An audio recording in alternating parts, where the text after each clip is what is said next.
Okay, I have to ask you something, and I need you to be honest with me. When something doesn't match at a signing table, what actually comes out of your mouth first? Not what you plan to say, not what you know you should say.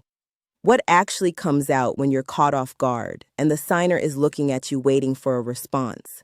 Because here's the thing nobody talks about in notary training. Catching the problem is not the skill. Notaries catch problems all the time.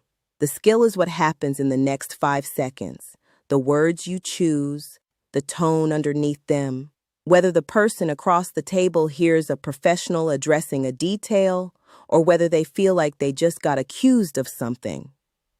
Those are two completely different appointments from that moment forward. I think about this a lot. I have watched notaries handle the exact same inconsistency 2 different ways in 2 different appointments and get 2 completely different outcomes. Same issue, different words, different room.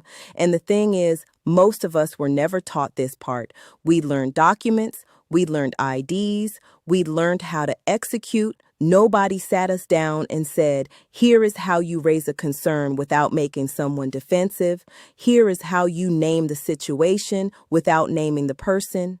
Here is how you stay level when the other party is not. So we figured it out on our own, or we didn't, and we carried some awkward appointment energy home with us and tried not to think about it too hard. I want you to think about the phrasing you reach for under pressure. Does it land the way you intended to? Does it move the appointment forward, or does it create a moment you have to recover from?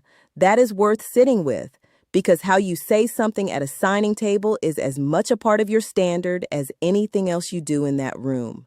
Links are in the bio, both of them. Pick your side, or honestly, pick both. The closing world and the notary world are more connected than people act like they are. I'll see you in these notary streets. Dottie, your DLS notary buddy.